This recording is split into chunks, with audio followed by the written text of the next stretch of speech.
사도행전 19장으로 가보시죠. 순서상 사도행전을 먼저 짚고 로마서로 와야 맞는데 제가 그 본문을 잘못 올리는 실수를 했습니다. 다음 시간에 로마서 1장 1절 2절이고요. 오늘은 사도행전 19장 21절 22절.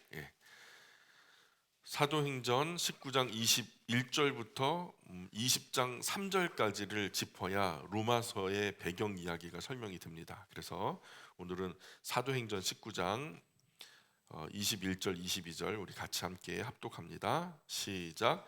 이 일이 있은 후에 바울이 마게도냐와 아가야를 거쳐 예루살렘에 가기로 작정하여 이르되 내가 거기 갔다가 후에 로마도 보아야 하리라 하고 자기를 돕는 사람 중에서 디모데와 에라스도 두 사람을 마게도냐로 보내고 자기는 아시아에 얼마 동안 더 있으니라. 아멘.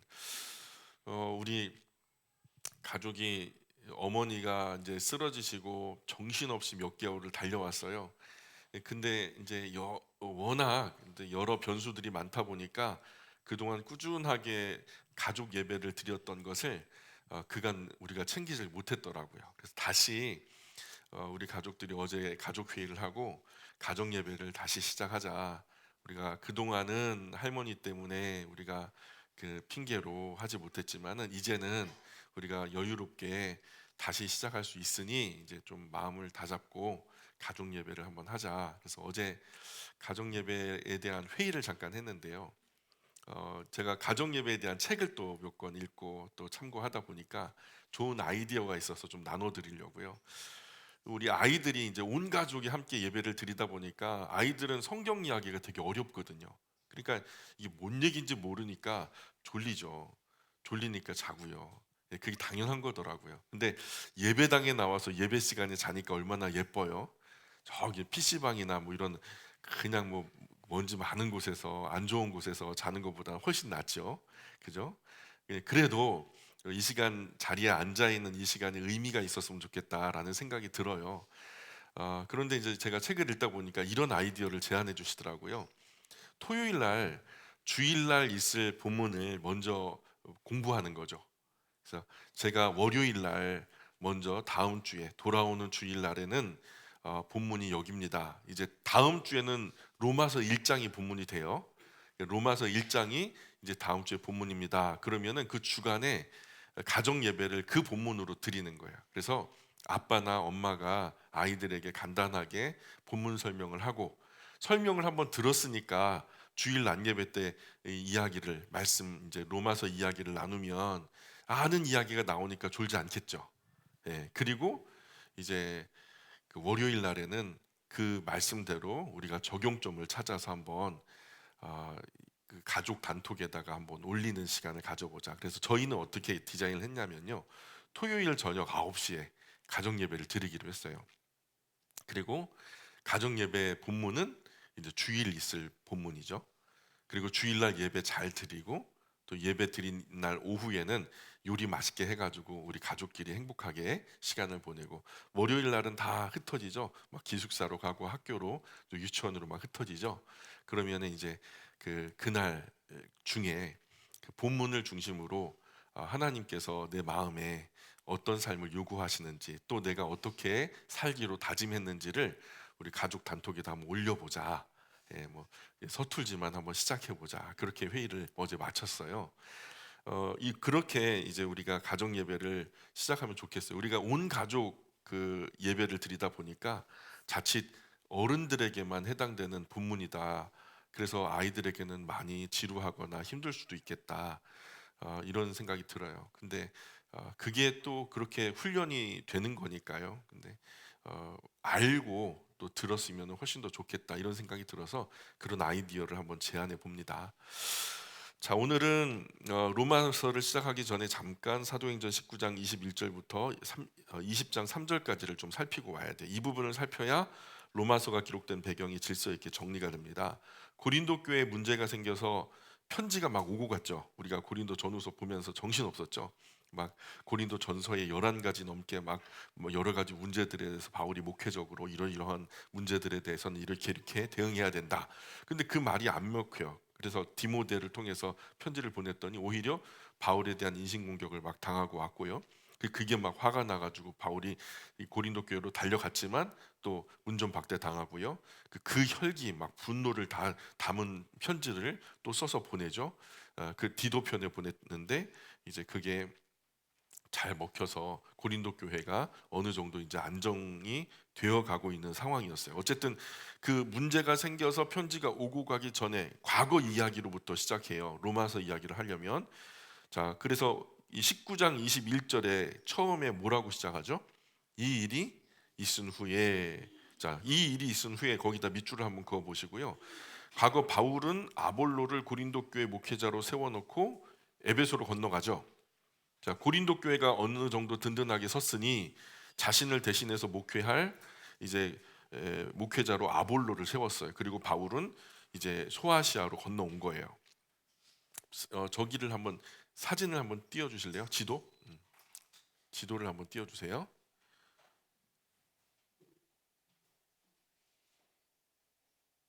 예.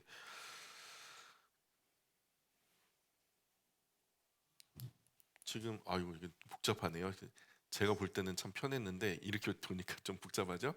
지금 여기가 이제 소아시아예요. 소아시아하고 여기가 이제 에베소인데 여기가 에베소인데 이 에베소에서 지금 고린도가 여기 있어요. 이쪽에 고린도가 있어요. 지금 여기에 이 고린도 교회가 든든하게 세워지니까 바울이 여기다가 이제 어, 아볼로를 목회자로 자신 대신에 세워놓고 바울은 이제 소아시아에 있는 에베소라고 하는 지역으로 그 소아시아 에베소 교회로 와서 여기서 이제 교회를 개척하는 상황이었어요. 교회를 이제 처음으로 개척하는 그런 상황이죠. 그래서 에베소에 딱 이제 바울이 도착해 보니까 여러 명의 사람이 세례 요한의 회개의 복음을 듣고 그 과거 세례 요한이 이제 활동했던 시절에 아마도 그 어느 절기쯤에 예루살렘 성전에 와가지고 세례자 요한의 회개의 세례를 듣고서 아마 돌아간 모양이에요. 그러니까 세례 요한의 복음을 회개하라, 천국이 가까웠다 하는 그래서 회개해야 된다, 우리는 회개해야 된다라는 이런 어떤 가르침을 받고 에베소로 돌아와서 그곳에서 세례 요한의 복음을 사람들에게 전하며 나름대로 뜨겁게 신앙생활하는 한 그룹의 소그룹의 사람들이 있었어요. 그 사람들이 줄잡아 한 12명 정도. 이 12명 정도가 그렇게 모여서 정말 신앙생활을 하고 있었던 터라 바울이 이제 물었죠. 너희들 세례 요한의 세례는 들었는데 예수님의 복음은 못 들었니? 세례 요한의 복음은 나도 아는데 그 이후에 되어진 일들에 대해서 너희들은 모르니? 라고 모른다는 거예요. 예수님도 몰라? 예수님 이름도 못 들어봤대요. 그러면 이제부터 잘 들어야 된다 하면서 예수님의 복음을 전하는 거죠. 그래서 바울이 이제 제자들에게 말하는 거예요. 그 세례 요한에게 배웠으니까 세례 요한의 제자들이겠죠. 12명의 사람들에게 세례자 요한도 복음을 전할 때 회개의 세례를 베풀면서 이런 말을 했어. 어떤 말을 했냐면 내 뒤에 오시는 그분을 믿어라. 내 뒤에 오시는 그분을 믿어라. 근데 그 뒤에 오시는 그분이 누군 줄 알아? 그분이 곧 예수님이야. 혹시 예수님의 복음은 못 들었지? 예수님의 복음을 내가 가르쳐 줄게 하면서 이제 세례 요한의 복음을 들었던 이들에게 예수님의 복음을 들려준 거죠. 그래서 바울이 이들에게 열심히 세례자 요한 이후에 이루어진 예수님의 복음을 전해주죠. 이들이 이제 바울을 통해서 곧 주 예수님의 이름으로 세례를 받은 거예요. 회개의 세례 이후에 예수님의 이름으로 세례를 받고, 그런데 바울이 그들에게 안수할 때에 어떤 일이 벌어지냐면 예루살렘에서 마가의 다락방에 오순절날 막 이제 성령 하나님이 강림하실 때 있었던 그 사건이 그대로 마가의 다락방에 임하셨던 성령 하나님의 역사가 똑같이 그곳에서도 일어나는 거예요. 외국어로 말하지만 그 사람들은 이 바울이 말하는 것은 외국어이기 때문에 잘 모르는데 그 들을 때는요 나고 자란 곳 그 말로써 모국어로 복음을 똑똑하게 알아듣는 놀라운 역사가 벌어지는 거예요. 제가 이 자리에서 중국어로 말하는데 여러분은 한국어로 알아듣는 이런 어떤 기적이 펼쳐지는 거죠. 이게 왜 그런가는 말씀드렸죠. 예, 바벨탑에서 언어가 흩어졌지만 하나님이 뜻이 세워질 때는 언어가 하나가 된다. 이게 성령 하나님의 역사다. 이게 이제 표적이었고요. 그런데 이후에는 그런 기적이 없어요. 근데 이제 재미있게도 바울이 만난 사람들이 예수님의 제자들처럼 몇 명이었어요? 12명이었단 말이에요. 근데 이후에 바울이 에베소에 있었던 유대인의 회당에 들어가서 이제 이 12명의 제자들과 함께 이제 그 같이 어울려 다니면서 주님의 복음을 전하고 또 여러 가지 전달할 복음들이 많았겠죠. 그래서 이제 더 깊은 이야기를, 하나님의 말씀에 대한 더 깊은 이야기를 들려주면서 바울의 첫 번째 사역은 도시에 갈 때마다 어디를 들려요? 유대인들이 모이는 회당에 들어가죠. 먼저는 히브리인에게, 그 다음에는 헬라인에게 전한다는 원칙이 있잖아요. 이 히브리인에게 복음을 전하려면 유대인이 어디 가나 시나고게라고 하는 그 회당이 지역마다 있으니까 그 지역의 회당에 들어가 가지고 유대인들에게 먼저 오실 메시아가 오셨다, 그분이 예수님이다, 이것을 선포하는 일을 바울은 게을리하지 않았어요. 그래서 그곳에서도 이제 에베소 지역에 있는 유대인의 회당이 있길래 바울이 들어가서 3달 동안 그곳에 들어가서 하나님의 나라와, 하나님의 나라는 구약의 그 전체에 깔려져 있는 중요한 맥락이거든요. 그래서 하나님의 나라를 배경으로 해서 예수님의 복음, 그 나라가 임했다라는 그 사실을 선포하는 메시지를 열심히 전하죠. 여기에 이제 12명의 세례 요한에게 회개의 세례를 받았던 사람들도 따라다니면서 바울의 말씀을 듣겠죠. 근데 예수님의 복음이 에베소 회당에 전해지자 딱 두 부류로 나눠져요. 지금 이제 제가 말씀드리는 것은 19장 21절부터 그리고 20장 3절 사이에 있는 사건을 지금 설명드리고 있어요. 여러분 성경에 보시면은 한 번 읽으면은 다 이해하실 수 있어요. 자, 열심히 이제 이렇게 복음을 전하는데 그 복음을 전하니까 딱 두 부류로 나눠져요. 하나는 어떤 사람들은 마음이 딱딱하게 오히려 굳어져요. 그러면서 이 복음을 받아들이잖아요. 야, 나는 그런 거 들어본 적이 없어 하면서 예수님의 복음을 튕겨내 버려요. 나아가 사람들 앞에서 복음을 전하는 바울을 비방해요. 회방해요. 그거 전하지 마라. 누구 허락받고 회당에서 그런 말씀을 전해? 검증되지도 않은 거. 막 그러면서 이 유대인들이 불편해하는 사람들이 있었고, 또 어떤 사람들은 예수님의 복음을 받아들이는 사람이 있었어요. 그래서 바울은 복음을 거절하는 그들을 떠나서 앞서 복음을 전했던 12명을 따로 세우고, 순종하는 사람들, 복음을 회당에서 전했는데 그것을 받아들였던 사람들과 더불어서 그 불편한 사람이 있으니까요. 오늘 내가 이 자리에서 말씀을 전했는데 반은 불편해하고 반은 좋아한다면, 좋아하는 사람들만 따로 모아서 제자들과 함께 따로 한적한 곳에서 주님의 복음을 다시 더 섬세하게 자세하게 설명하고 풀어내기 시작했단 말이에요. 그곳이 어디였냐면 두란노 서원이라고 하는 곳이었어요. 두란노 서원, 굉장히 큰 광장이 있었고 여러 사람이 모여도 다른 사람들에게 불편함을 주지 않는 넓은 공간을 찾아서 바울이 그곳에서 주님의 복음을 그들에게 가르치기 시작했어요. 근데 그곳에서 몇 년을 가르쳤냐? 2년을 가르친 거예요. 2년을 가르치면요, 이 정도면 바울이요, 하고 싶은 말 원 없이 해요. 창세기부터 구약에 있는 모든 이야기를 예수님을 중심으로 다시 꿰는 일을 갖다 한 거죠. 한마디로 여기가 신학교였던 거예요. 신학대학교. 다른 뭐 이곳에서 교육을 받은 사람들은요, 소아시아 전 지역으로 퍼져가지고 교회를 세워요. 가정교회. 그래서 요한계시록에 보면 7교회가 나오죠. 그 7교회를 세운 사람들도 다 이 두란노 서원 2년 동안 복음을 전할 때 하나님의 말씀을 공부했던 바울의 제자들이 지역에 퍼져나가서 세웠던 교회들이에요. 에서보두 사빌라, 그죠? 그 7교회들이. 그래서 바울에게 하나님 말씀을 잘 배운 사람들이 자기 주변에 사는 이들에게 열심히 복음을 전해요.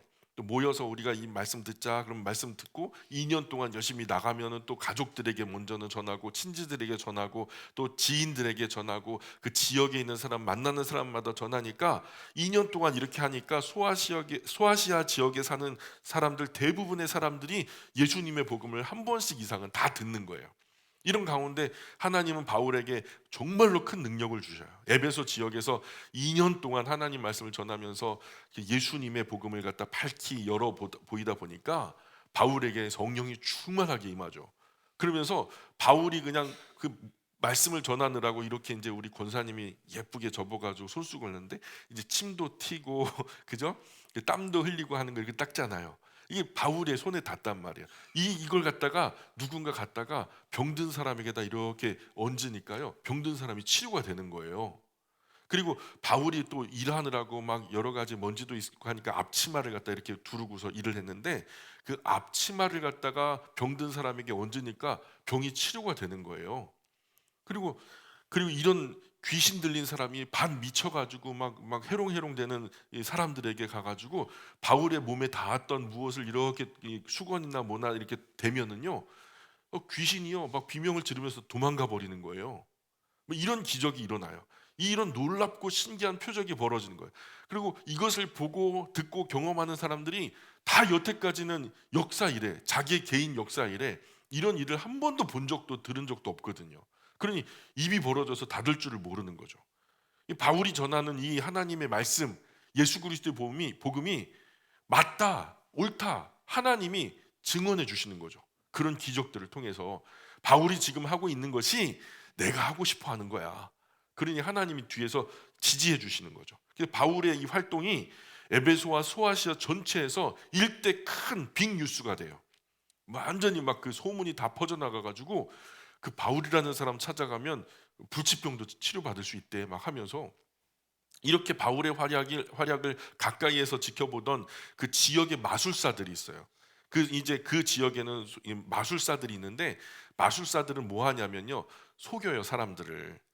그래서 어떤 잔 기술을 통해 가지고 거봐 하나지 근데 두 개다 하면서 막 감췄다가 하면서 막 있게 하고 없게 하고 막 이렇게 하는 여러 가지 어떤 속임수를 쓰는 이제 마술사들인데, 이런 사람들이 이제 대중을 통해서 돈을 벌어먹고 이제 밥을 벌어먹고 하는데, 아니 자기들은 어떻게 장치들을 해가지고 다른 사람들 눈속임하면서 그렇게 하는데, 바울은요 아무 속이는 장치도 없이 그냥 말로만 하고, 심지어는 손에 닿았던 손수건 아니면 뭐 다른 어떤 것들 이런 게 되기만 하면은 그냥 막 귀신이 떠나가고 병도 치료되고, 그러니까 막 부럽기도 하고 질투도 나고 막 그런단 말이에요.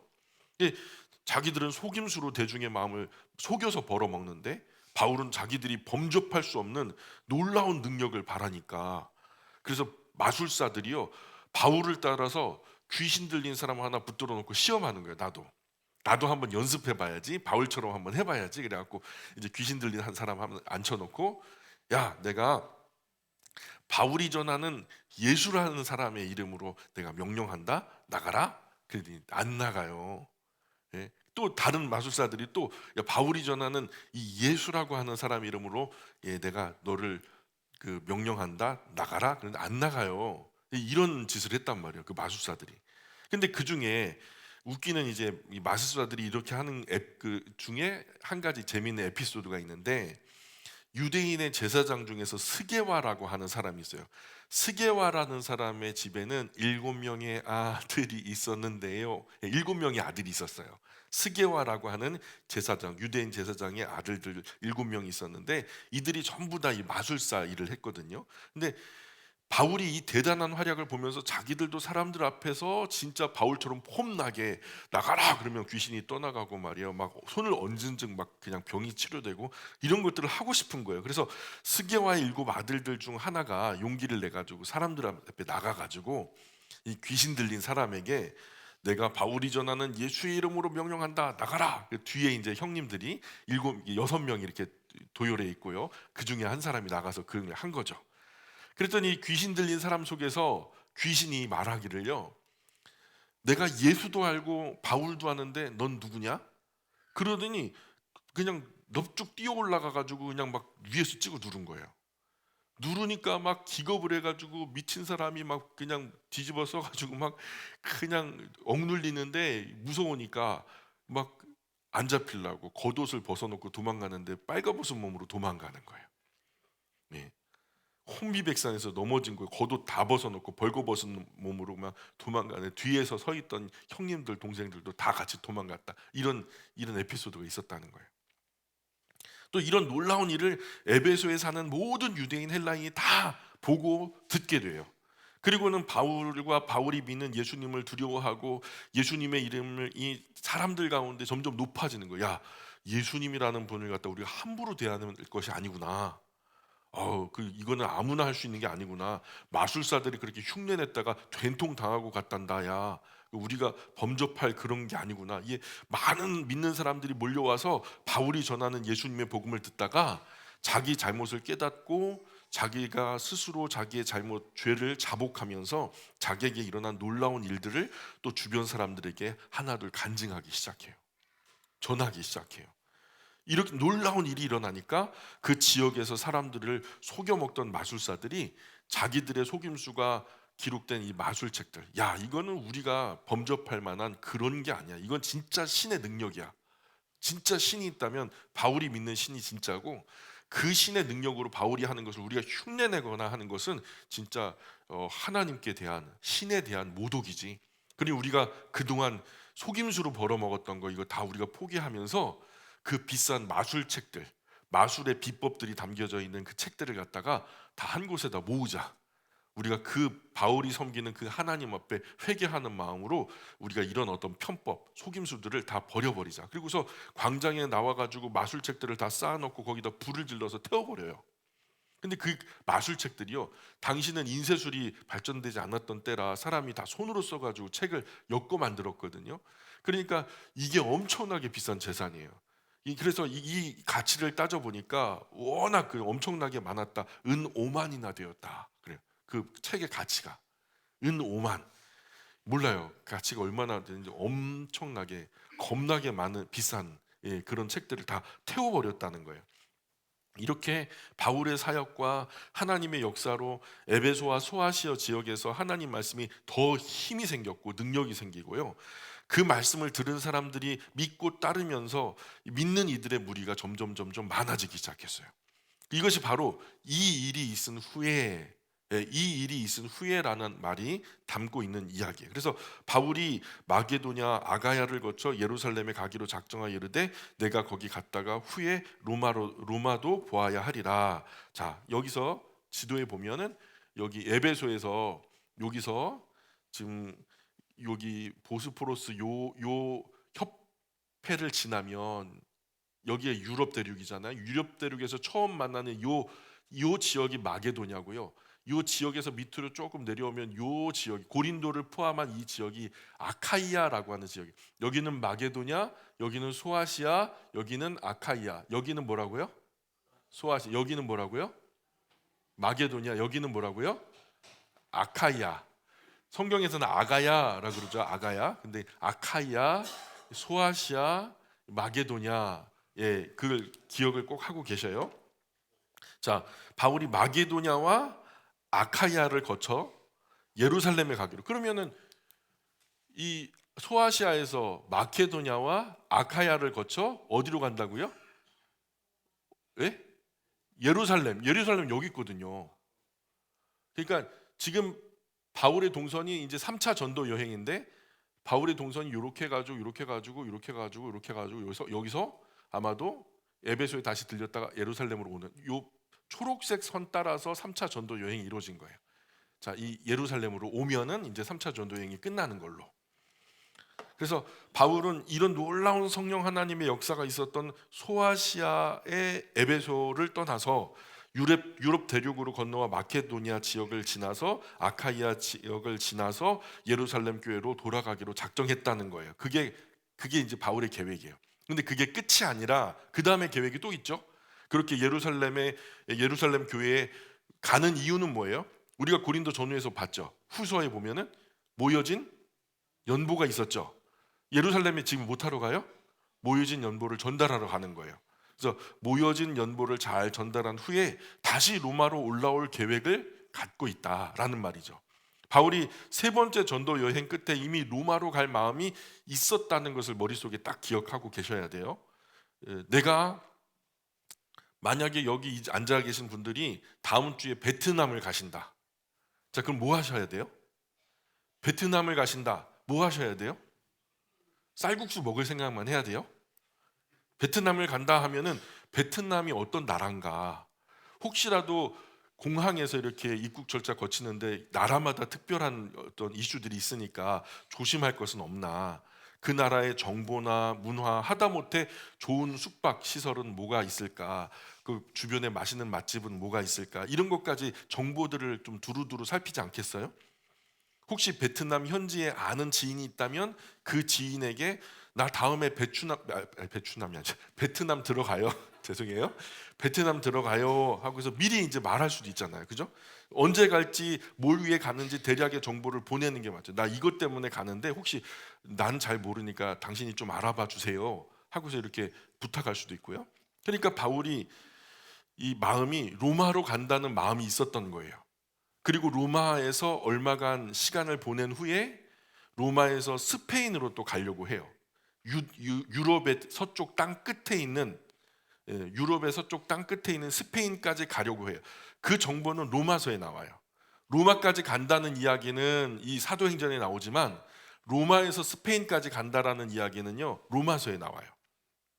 그래서 지금 사도행전에서는 에베소 사역 후에 마게도냐 거쳐 아카이아 지역, 우리가 공부했던 고린도 교회 쪽에 들리겠죠. 아카이아로 간다는 것은 고린도 교회 가겠다는 얘기예요. 그래서 거기 거쳐서 예루살렘 교회에 들려서 모여진 연보 잘 전달하고 로마로 간다는 정보까지 안내하고, 그리고 로마서에서는 이 로마 교회의 후원을 통해서 도와주신다면 스페인까지 가고 싶다는 마음을 전달하고 있죠.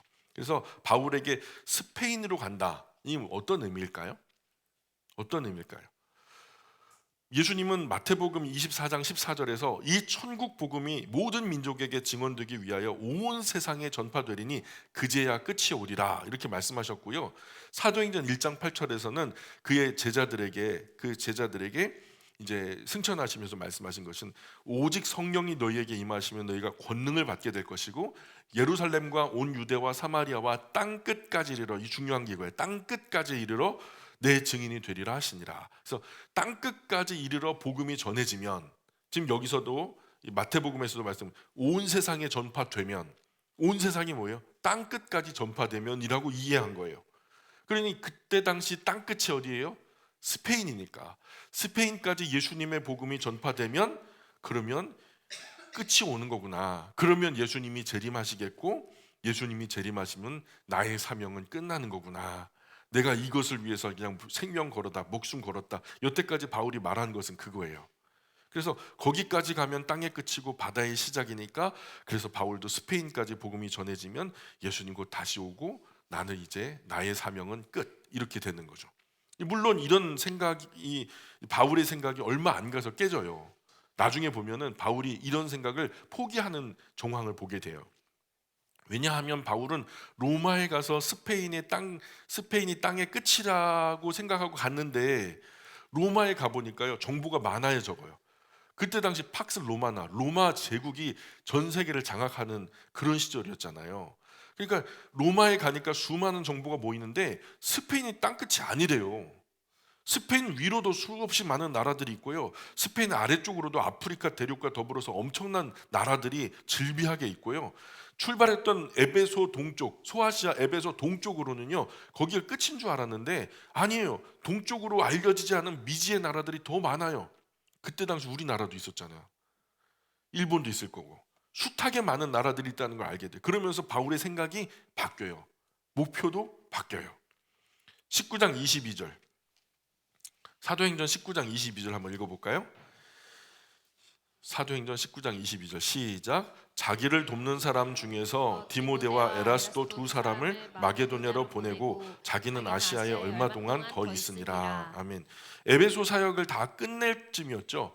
에베소 교회를 개척했어요. 든든하게 세워졌죠. 2년 동안 복음 전했으니 줄잡아 여기저기 왔다 갔다 하는 것까지 합하면 한 3년 미만 거기 머물렀다는 얘기예요.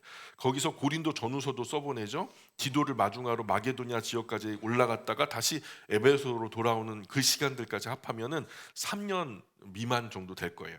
바울은 자기 앞서서 에라스도 디모데를 선발대로 마케도냐로 먼저 보냈대요. 소아시아 지역에서 마케도냐 지역으로 자기 앞서 보내. 에라스도 이름 성경에 몇 차례 등장하는데요. 고린도의 재무장관을 지냈던 에라스도도 있었고요. 지금 디모데와 함께 마게도냐 지역 교회로 보내짐을 받는 선발대 에라스도도 있죠. 죄송합니다. 동일인인지는 확인할 수는 없어요. 근데 바울은 자주 자기가 사역하려는 목적지에 자기보다 앞서 선발대를 보내요. 사람을 보내요. 믿을 만한 사람을 먼저 보내서 그 자기가 가는 목적에 따라 준비를 먼저 앞서 하게 해요. 그래서 아마도 디모데와 에라스도는 예루살렘 교회에 전달할 연보를 안내했을 거예요. 이제 바울이 오면 준비되었던 그 연보를 모아서 여기 재정 담당 같이 갈 동행할 분이 누군가 좀 한두 분 앞세워 가지고 예결산 할 수 있도록 정확하게 전달할 수 있도록 함께 뭐 이렇게 준비하고 그것을 결산해서 자신들과 함께 예루살렘 교회까지 동행할 사람들을 준비시켰을 거예요. 그러다가 바울이 도착하면 바울은 강단에 서서 그들의 귀한 헌신을 격려하고 그 정말 그 헌신했던 손길들마다 축복해주고 또 신앙을 돈독히 하는 주님의 말씀을 전한 후에 다음 장소로 이동했을 거예요. 그러면 또 뒤에 남겨진 한두 사람이 바울 뒤에 남아서 뒷수습 다 하는 거예요. 그 엉클어진 의자도 다 주보 찢어놓은 것도 다 챙겨갖고 쓰레기통에 넣고 막 여기저기 이제 뭐 집회했던 이 자리 또 아직 듣지 못했던 사람들까지 막 일일이 신방해가지고 다 추스르는 일까지 다 뒤에서 이제 따라오면서 그래서 바울에게는 언제나 선발대가 있었고 후발대가 있었단 말이에요. 이렇게 일할 때 시간도 절약되고 일의 진행이 효과적으로 원만하게 이루어졌을 테니까요. 그래서 19장 23절 볼까요? 19장 23절 시작. 그때쯤 되어 이 도로 말미암아 적지 않은 소동이 있었으니. 자, 이 도는 뭐죠? 예수님의 복음이죠. 예수님의 복음으로 인해 적지 않은 소동이 생기죠. 예수님 믿는 도를 정확하게 정직하게 선포하면 반드시 소동이 일어나요. 예. 소동이 일어나지 않는 것은 우리 전도가 시원치 않기 때문에 그래요. 예수님을 전혀 만나지 않았기 때문에. 우리의 마음의 방이, 양심의 방이 깨끗하다고 생각하세요? 우리의 양심이 깨끗하다고 생각하세요? 우리는 본능적으로 죄를 탑재하고 있는 사람들이에요. 그래서 우리가 우리만 알 뿐, 우리나 하나님만 알 뿐. 우리 이 자리에 있으면서 예배드리러 왔지만 우리 안에 뭐가 있는지는 하나님만 아시죠. 나랑 하나님만 알아요. 하나님은 영이시니 영과 진리로 예배할지니라. 아멘입니까? 하나님은 영이세요. 근데 우리도 영으로 왔어요. 근데 육체로 여기 오셔서 앞에 보고 저를 주목하고 말씀을 듣는 것 같지만 여러분 안에 뭐가 있는지 인간 이성진 목사는 몰라요. 사람이기 때문에. 영이신 하나님은 아시죠. 그러니까 우리가 참된 예배자가 되어서 이 자리에 앉아 있는지는 나와 하나님만 아시는 거예요. 정말로 예배를 드리는 건요, 상황이 안 된다, 형편이 안 된다 말하지만 사실 마음이 없는 거죠. 우리가 뭐 하고 싶은 일들 있을 때 사실 못하는 일이 있습니까? 수단 방법 가리지 않고 물질이든 시간이든 열정이든 다 어떻게 짜고 째서 우리 가고 싶은 데 가고 놀고 싶은 거 놀고 먹고 싶은 거 먹잖아요. 근데 하나님을 예배하는 이 상황이 안 된다, 여건이 안 된다? 솔직히 말하세요. 시간이 없거나 너무 바쁘거나 그건 다 핑계고요. 사실은 마음이 없는 거 아니에요. 마음이 없는 거 아니에요. 애가 아닌 이상 다 알아요. 양심을 속이지 말자고요. 어쨌든 하나님 영이시니 예배하는 자는요, 영과 진리로 예배해야 돼요. 내가 몸만 여기 있는 게 아니라 마음도 여기 함께 있어서 하나님께 바르고 정연한 예배를 드릴 수 있어야 참된 그리스도인이 되는 거죠. 어쨌든 주님의 복음이 제대로 전달되면요, 그 복음은 빛이에요. 영혼의 빛이에요. 우리 마음에 어두웠던 방을 환하게 비치기 때문에 우리 안에 더럽혀진 온갖 가지 더러운 상태를 한꺼번에 비춰버리기 때문에 이게 마음에 불이 켜지는 거거든요. 그러면요, 소동이 일어나요. 일대 소동이 일어나요. 그냥 불을, 야, 불 꺼라, 이 더러운 방을 왜 못하러 비치냐 그래갖고 불을 꺼라 하는 사람들은 예수님을 죽이려고 하는 사람들이에요. 그죠? 이 양심이 너무 가책이 되니까 내가 나의 마음을 고치려고 하는 게 아니라 죄가 많은 사람들은요, 막 예수님을 갖다 해코지하고 불 꺼라, 예수님 죽여라 그런단 말이에요. 근데 어떤 사람들은요, 나의 마음을 예수님께 의지해서 하나하나 청소하기 시작하죠. 우리가 만약 제대로 주님의 복음을 누군가에게 전했다면 반드시 소동이 일어납니다. 빛이 그 마음의 방에 짠 하고 켜지는 거거든요. 그 사람 속에서든 겉으로 여러 사람 가운데서든 반드시 소동이 일어나요. 예수님도 이것을 아셨어요. 내가 화평 주러 온 줄 아느냐?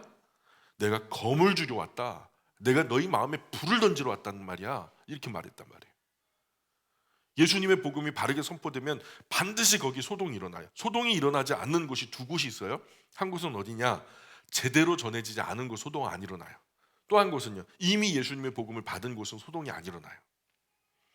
예수님의 복음을 정말로 제대로 전하면 지금 나에게 있는 모든 것들이 부정으로부터 시작되거든요. 내가 이렇게 씻을 수 없는 더러운 사람이었다니, 주여 나는 죄인으로 소리다, 나를 떠나소서. 베드로가 예수님을 만나면서 반응했던 그 반응이요, 우리 안에 똑같이 일어나요. 그게 소동이에요. 소동이 없을 수 있겠어요? 그 예수님의 진리는 순종하는 사람들에게는 모퉁이의 머릿돌이 되어서 아주 근사하게 지어지는 성전의 시작이 돼요. 그래서 그 기준을 통해서 나를 부숴서 주님의 성전을 만들어 가거든요, 제대로 만난 사람은. 그러나 불순종하는 사람, 부정하는 사람은요, 거치는 돌이 돼서 그 뜨인 흰 돌과 부딪혀서 산산이 가루가 되고 부서져 버려요. 우리 성경 읽다가 뜨인 돌, 흰 돌 들어보셨어요? 근데 그게 대적하는 자들과 맞설 때는 어떻게 돼요? 다 산산이 부서져 버려요. 가루가 돼 버려요. 대적하면 돼야 안 돼요? 안 되는 거죠. 순종하면 모퉁이의 머릿돌이 되지만 그것을 거치겠다, 내가 이걸 반대한다, 부정한다 하면 부딪혀서 산산이 부서져 버리는 거예요. 미국의 신학자 리차드 니버는요, 그 그리스도와 문화라고 하는 책에서요, 그 주제가 세상 문화와 예수 그리스도의 그 복음을 대비시켜요. 그래서 이 세상과 예수 그리스도 사이에는 항상 대립각이 있는 거예요. 세상 문화와 예수 그리스도 사이에서는 이 대립이 돼요. 예배당에 왔는데요, 이유를 알 수 없이 속에서 막 화가 나고 막 짜증이 나고 분노가 치밀고, 여러분 영혼을 잘 들여다보시면요, 그런 사람은요 복음을 부정하는 사람이에요. 왜 이유도 알 수 없이 그냥 막 목사님이 보기 싫고 이 교회 가족 관련된 이 관계성 자체가 막 부담이 되고 싫고 막 그러거든요. 예수님의 진리가 어느 한 나라에 들어가면요, 그 땅에 있었던 토속 문화가 반드시 싸움이 일어나요. 우리나라도 그랬죠. 싸움이 반드시 일어나요. 그래서 둘 중 하나는 깨지고 부서져서 남는 것이 승리자거든요. 이 예수님의 진리는 역사 이래 수많은 나라, 수많은 민족 가운데 들어갔어요. 그 땅의 문화는 그 문화와 섬기는 신들과 겨루어서 단 한 번도 진 적이 없어요, 제대로 들어갔다면. 그렇게 지금까지 세계 선교가 이루어지고 있어요. 그러나 정말 우려할 것은 요즘 선교를 가르치는 분들이, 제가 강의를 한번 들어보면 또 책을 읽어보면 그 토속적인 문화와 싸우면 안 된다고 가르치는 거예요. 토속적인 문화와 싸우면 안 된대요. 로마 카톨릭처럼 제사 돼요, 안 돼요? 성경적으로 보면 분명하게 말씀하세요. 우리의 도구마, 우리의 교리는 제사를 지내는 것이 옳다고 말해요, 안 된다고 말해요? 안 된다고 말해요. 근데 로마 카톨릭에서는 어떻게 가르쳐요? 미풍양속이다, 문화의 일종이니까 괜찮다라고 말해요. 토속 문화와 싸우면 안 된다, 토속 문화와 대화를 해야 된대요. 다른 문화, 다른 신, 다른 우상을 섬기는 사람을 회개시켜서 예수님 믿게 하면 안 된다, 강요하면 안 된다, 부담스럽게 하면 안 된다, 그렇게 안 된다 그래요. 죽어도 안 돼요. 그러면 그 영혼이 죽어버리면 어떡할 건데요? 그럼 어떻게 해야 돼요? 그분들이 결론은 이거예요. 다른 문화, 다른 종교와 대화를 해야 된다. 에큐메니칼리즘, 그들과 뭔가 하나의 울타리 안에 포함돼야 된다. 그것을 선교라고 말해요. 선교예요? 동화되는 거지? 우리가 전도되는 거지 뭐 전도를 하는 거예요? 그렇다고 우리가 예수님의 진리로 승리하기 위해서 과거 십자군 원정처럼 우리가 막 총칼 들고 막 나가가지고 너 예수님 믿을래 아니면 죽을래 이렇게 할 수는 없는 거예요. 그러면 안 되는 거예요. 잘못된 거예요. 그래서 지금 그때부터 지금까지 저 팔레스타인 그 브라더십 맺은 수많은 나라들이요, 지금까지도 개혁 교회들을 향해서 각을 세우고 나를 세우고 있거든요. 상처가 이만저만 아니었잖아요. 군대를 조직해서 수많은 정복 전쟁 통해서 승리하라는 말이 아니에요. 우리의 싸움은 혈과 육의 싸움이 아니에요. 통치자들과 권세들과 이 어둠의 세상 주관자들과 하늘에 있는 악한 영들을 대함이라. 오히려 그들보다 더 경건하고 오히려 그들보다 더 거룩하고 우리가 그들보다 훨씬 더 인격적이고 착하고 선하고 더 건강하고 더 인격적이고 더 고상해야 하는 싸움이에요. 혈과 육의 싸움이 아니라고요. 리차드 니버는 그래서 오히려 그들의 문화, 그들의 신들 위에 그리스도가 있다. 세상이 발전되고 기술이 엄청나게 향상되어도 무슨 문화를 가지고 있든 예수님은 그 위에 홀로 우뚝 서신 독보적인 분이시다. 온 지구 위에 그분보다 앞서는 것은 없다.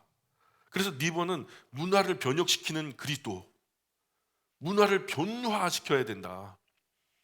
어떤 문화라도 정상적으로 그리스도의 진리가 선포되면 그 문화는 보다 거룩해지고 보다 인격적으로 진보하고 변화된다라는 거예요. 그래서 세 가지로 추려 말하는데, 세상 문화와 대립하는 예수 그리스도, 복음이 전해지면 대립이 된다는 거예요. 또 두 번째는 세상 문화들 위에 홀로 우뚝 서는 예수 그리스도, 그리고 마지막으로는 세상 문화를 변혁시키는 예수 그리스도. 우리나라에도 주님의 복음이 전달됐죠. 그 전에 로마 카톨릭이 가지고 복음을 가지고 들어왔지만은 큰 변화가 없었어요. 맨 그냥 뭐 이렇게 핍박만 받으면서 있었죠. 뭐 지지분하게 있었어요. 수백 년 앞서 들어왔지만. 그러나 개혁교회 리폼드 처치가 들어왔어요. 선교사들이 들어왔단 말이에요. 제일 먼저 뭐 하죠? 병원을 세웠어요. 대학교를 세웠죠. 그죠? 지금 뭐 유수한 대학, 명문대학이라고 하는 뭐 연세대라든가 이화여대라든가 뭐 여기 주변에도 뭐 평택대학교라든가 협성대학교, 모건대라든가 뭐 지금 대학이라고 할 만한 이 서양 그 교육에, 그 일반인들에게도 해당하는 그런 교육의 시발점에 바로 선교사님들이 있었어요. 그리고 서민들이 진찰을 받는 병원들은 없었어요. 근데 광해원이라고 해가지고 선교사님들이 최초로 민간인들을 상대로, 그래서 그 대대로 이어서 지금 3대 4대째 이 나라를 위해서 헌신하고 있는 분들이 있죠. 그분들의 희생과 헌신을 보면 아들, 딸, 남편까지 다 잃어버리면서 슬픔 당하면서 나의 영혼이 마지막 남은 한 방울의 영혼까지도 내가 조선을 위해서 부으리라. 그러니까 한번 가보세요. 양화진 국립묘지에 가보면 선교사님들의 유언들이 나오거든요. 아, 절절해요. 그분들이 정말 지켜냈던 부분들이 적지 않은 부분이 있어요. 그러나 요즘 우리가 예수님의 복음을 너무 간지럽게 전해요. 미미하게 전해요. 아무런 대립도 변화도 없이 죽은 것처럼 되어버렸다는 거죠. 예. 바울은 가는 곳마다 반드시 소동이 일어나거든요. 처음엔 조용히 몇 명의 환자를 고쳐요. 그럼 고침받은 환자들이 다른 환자 데려와요. 야, 나도 고침받아서. 그랬더니 진짜? 그리고 데리고 와가지고 그도 고침을 받아요. 그러던 중에 바울은 고치는 것만 아니라 예수님의 복음을 전해요. 그러면서 자기들이 믿고 있었던 모든 것들이 잘못된 것이었고, 지금 바울이 전하는 예수님의 복음이 참된 진리라는 것을 자각하면서 대립이 시작돼요. 구원에 이르는 다른 길은 없어요. 전하니까 독선적으로 보이니까 싸움이 일어나고 대립이 일어나고, 처음부터 싸우진 않죠. 바울이 이런 소동에 휘말려서 에베소를 떠날 수밖에 없게 된 거예요. 떠날 때가 된 거죠. 소동이 일어나면 바울은 떠날 준비를 해요. 그 많은 대립 가운데 바울이 에베소를 떠날 수밖에 없었던 한 가지 소동을 사도행전 19장 24절에서 41절까지 소개하고 있어요. 보세요. 24절 보세요. 24절부터 자, 읽어볼까요? 시작. 데메드리오라 하는 어떤 은장색이 은으로 아데미의 신상 모형을 만들어 직공들에게 적지 않은 벌을 하게 하더니, 자, 이렇게 지금 이 일이 일어나는데요. 아데미 신전 주변에 은을 세공 가공해가지고 신상을 만들어서, 어떤 신상? 아데미 여신상을 만들어서 판매하는 데메드리오라고 하는 은 세공 기술자가 있었어요. 근데 여기는 나름대로 여러 명이 연합하는 어떤 조합의 형태로 이 아데미 여신상을 자기들끼리 이제 만들어서 뭐 이제 판매한다, 이런. 그런데 이게요, 벌이가 엄청났어요. 막 여기 지역에서만 오는 게 아니라 다른 여러 지역에서도 다 몰려오니까 벌이가 엄청났어요. 근데 어느 날 보니까 이 은세공 가공업자들 돌아다니면서, 야, 이렇게 벌이가 시원찮지? 늘 이때쯤 되면 엄청나게 많이 팔리는데 왜 이게 매출이 줄었지? 왜 그러지? 갑자기 벌이가 줄어드니까 알아보니까 이 에베소뿐만 아니라 소아시아 전체에 걸쳐서 수많은 사람에게 예수 복음이 전해지며 가르쳐지고 있다. 근데 그걸 가르치는 사람이 누구냐? 바울이라는 사람이 가르치고 있다는 거예요. 여러분도 다 알겠지만 그 바울이라는 사람에게 가르치는 그 주된 내용이, 사람들에게 그것을, 그 예수 복음이라는 것을 가르치는데 그 복음의 주요한 내용 중에 어떤 내용이 있냐면, 사람이 손으로 만든 것들은 신이 아니다, 이런 걸 가르친다는 거예요. 사람이 손으로 만든 것은 신이 아니다, 신이 될 수 없다, 이렇게 가르친다는 거예요. 그러니 바울이 예수 복음 전하도록 그대로 두었다가는 우리는 다 굶어 죽는다, 우리 다 망한다, 아데미 신전도 위태로워진다, 앞으로 이런 가르침이 소아시아만 아니라 온 천하에 전해지면 우리는 그냥 끝이다, 우리 처자식들 다 굶는다. 왜? 사방팔방 아데미 여신전 구경하러 와야 많은 관광객들이 가게 앞을 지날 것이고, 그러다가 그냥 예쁘게 그 가공된 그 아데미 여신상을 가게 앞에 진열된 그 예쁘게 만든 여신상을 사갈 거 아니에요. 이 은세공 기술자 데메드리오의 이런 말이, 이 선동된 이런 말이 그냥 타당하거든요. 합리적이거든요. 그러니까 선동된 같은 직종의 직공 연합들이요, 일제히 들고 일어나 큰 소동이 벌어져요. 그냥 모든 은세공업자가 막 승질이 나니까요, 막 소리를 질러야 하는데 뭘 질러야 될지 모르겠고, 누군가가 선창을 했는데 뭐라고 선창했냐면, 우리 성경에는요 좀 다르게 번역되어 있어요. 근데 원래요 원어에 보면은 어떻게 소리치냐면, 에베소의 여신 아데미는 위대하다. 요즘에 누가 그러죠? 예? 그죠? 이슬람에서 그러죠. 누구는 위대하다 하면서 막 자폭하고 막 그러잖아요. 이 똑같이 에베소의 여신 아데미는 위대하다 외치면서 시가 행진을 하는 거예요. 이 에베소 온 도시가 막 벌집을 건드려 놓은 것처럼 난리가 난 거죠. 그리고 그들이 막 급하게 바울과 그 일행을 붙잡으려고, 바울 그놈의 새끼 어디 갔어? 막 사람들이 막 사방팔방으로 바울을 잡는데 마침 바울이 그 자리에 없었어요. 대신에 누구를 잡게 되냐면 마게도냐 사람, 그 바울의 복음을 듣고 멀리서 와가지고 이제 공부를 하고 있었던 가이오와 아리스타고라고 하는 사람은 붙잡혀요. 이 두 사람을 붙잡아가지고 큰 에베소에 있는 큰 연극장이 있는데, 그 연극장 가운데 막 끌고 올라간 거예요. 막 그냥 두드러 패면서, 안 따라와 모가지를 비틀어가지고 그냥 가운데 세운 거예요. 이 연극장은 에베소의 산 비탈에 계단식으로 있는데, 한번 성지순례 다녀오신 분들은 다 아실 거예요. 단비간사님도 거기 갔었죠. 거기 그 원형 그 연극장, 그죠? 원형 연극장이 있는데, 거기에 한꺼번에 몇 명이 앉을 수 있냐? 24,000명이 앉을 수 있어요. 지붕은 없어요. 지붕은 없는데 부채꼴 모양으로 계단식으로 돼가지고 저 뒤에 있는 사람도 이렇게 내려다 볼 수 있고. 근데 거기에 이제 막 직공연합과 그냥 뭐 이게 뭔 일이냐 하고서 구경꾼들도 모이고 막 뭐 수많은 사람들이 다 모인 거죠. 그리고 그 가운데 누가 서 있어요? 예, 가이오와 아리스타가가 서 있는 거예요. 바울이요 그걸 갖다가 본 거예요. 이 제자 둘이 붙잡혀가지고 사람들 가운데 세워지고, 이게 곧 있으면 스데반 집사처럼, 자기가 죽였던 스데반 집사처럼 돌에 맞아 죽을 수도 있으니까, 바울이 그냥 정신이 현황해가지고 막 그 앞에 뛰어 올라가려고 그러는 거예요. 자기가 변호하려고. 이 혼란 틈에 어떻게 될까봐 겁이 나가지고 구하기 위해서 급하게 그 군중 속으로 뛰어 들어가려고 하는데, 곁에 있었던 바울의 제자들이요, 올라가면 반드시 죽거든요. 바울은 실체니까, 바울은 그냥 원흉이니까, 그들에게는 반드시 제거해야 될 대상이니까. 그러니까 막 제자들이 강하게 말리고 그냥 거의 그냥 업어 나르다시피 해가지고 그 자리를 벗어나게 하죠. 소아시아 또 담당하고 책임지고 있었던 어떤 관리 중에요, 고위급 관리 중에서 바울을 총애하던 한 사람이 있었는데요, 그 사람이 특별히 비밀스럽게 바울에게 통보를 해줘요. 사람 편에, 바울 연극장에 절대로 들어가지 마세요. 들어가면 큰일 납니다 하면서 이제 뒤로 이 바울을 피신할 수 있도록 그렇게 경고를 해주죠. 그런데 이제 은세공 기술자들이 모여서 하는 말이, 어떤 사람은 이 말을, 어떤 사람은 저 말을 해요. 도대체 바울의 뭔 일이야? 이게 왜 모인 거야? 우리 왜 이래서 왜 왔어? 너 왜 왔어? 몰라. 나 너 따라왔지. 너 오니까. 너는 왜 왔는데? 쟤 따라왔는데. 너는 누구야? 왜 왔어? 몰라. 저 사람 오니까, 사람들 막 몰려오니까 왔지. 왜 온 거지? 하고서 머리 끄적끄적. 데메드리오의 선동에 밀려온 사람들이었죠. 조금 그 중에 이제 조금 생각할 줄 아는 유대인들이 그 상황을요 정치적으로 이용해 먹으려고 해요.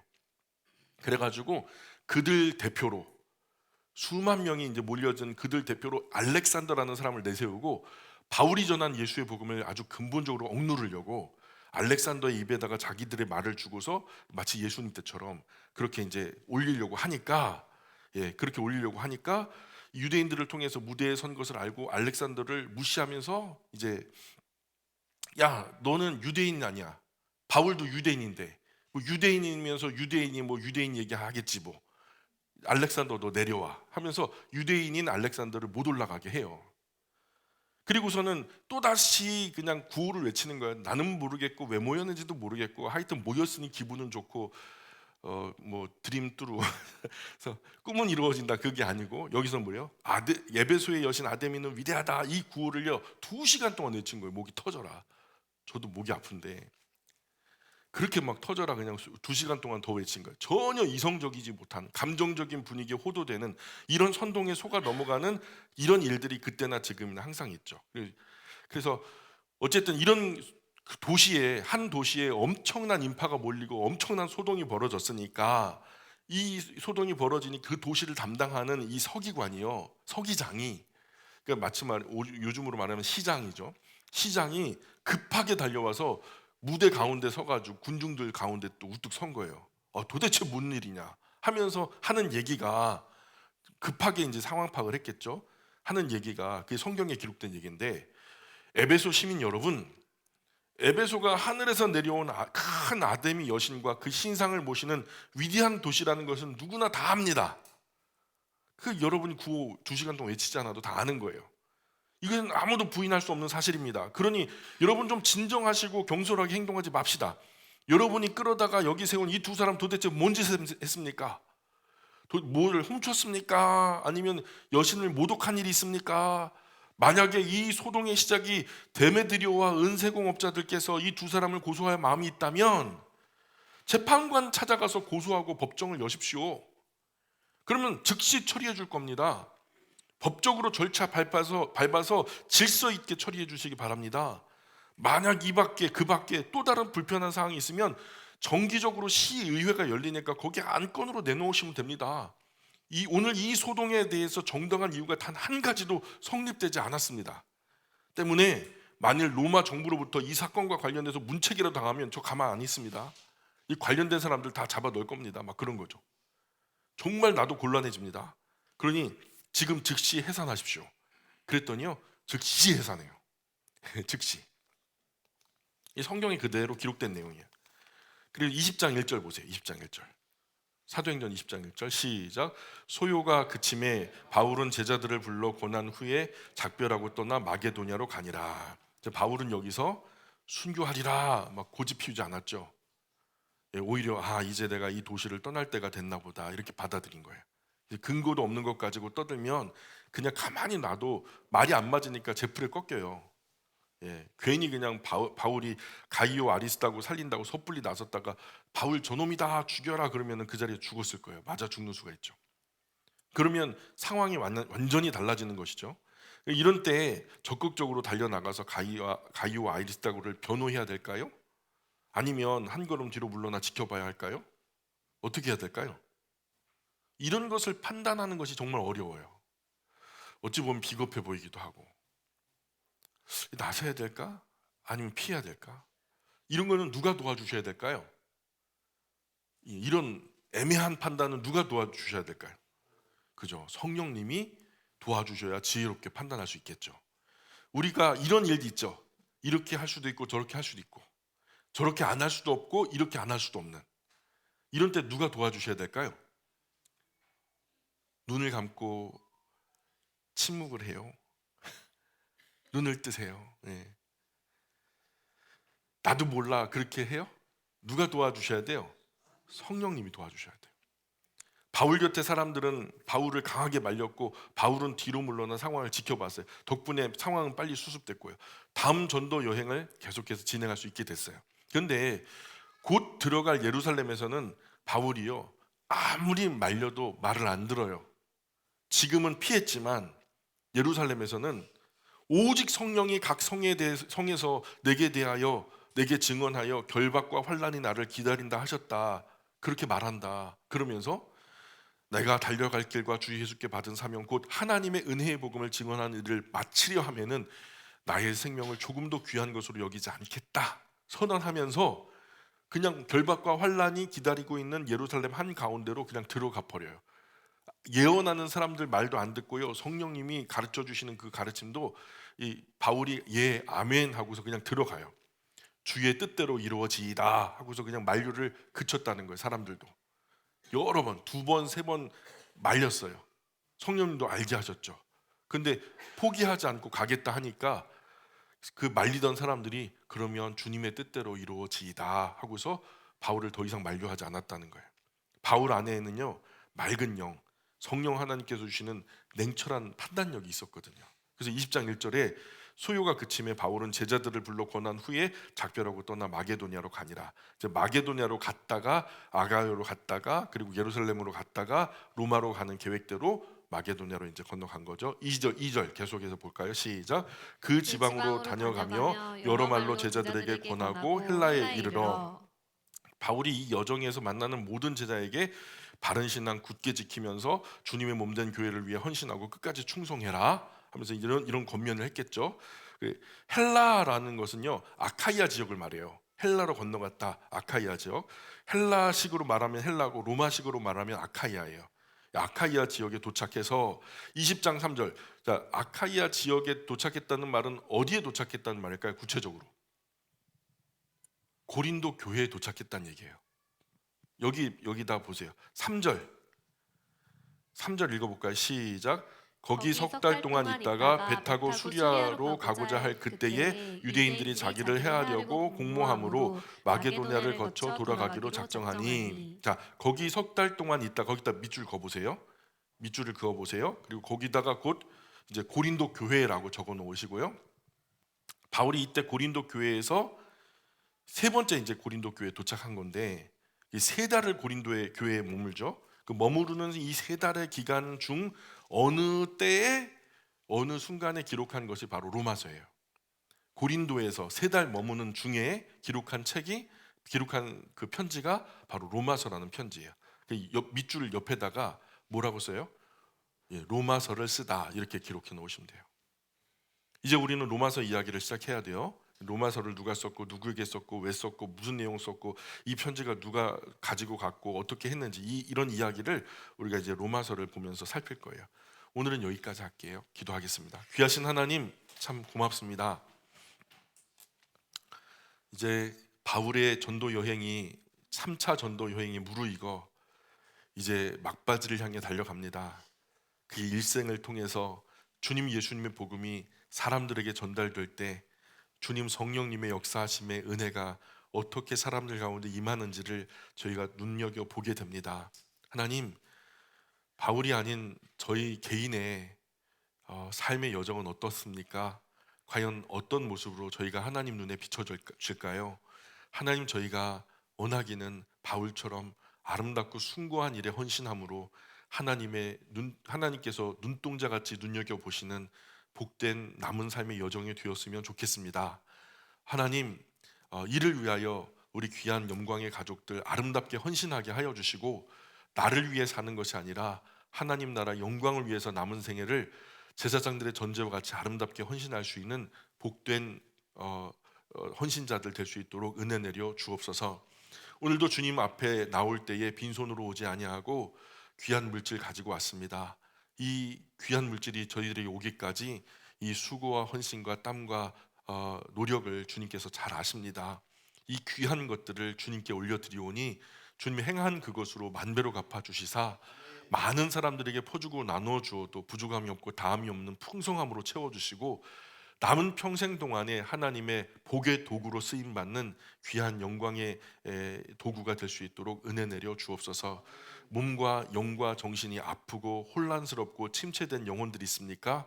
이 시간 우리 주님 성령님께서 그 사람 마음 깊은 곳까지 다가가 주시고 아픈 곳에 손을 얹어 주시고 침체된 영혼 위에 정말 손을 얹어 주시사 치료되게 하시며 질서 있게 하시며 침체된 영혼이 다시 소송케 되어지는 놀라운 역사가 있게 하여 주옵소서.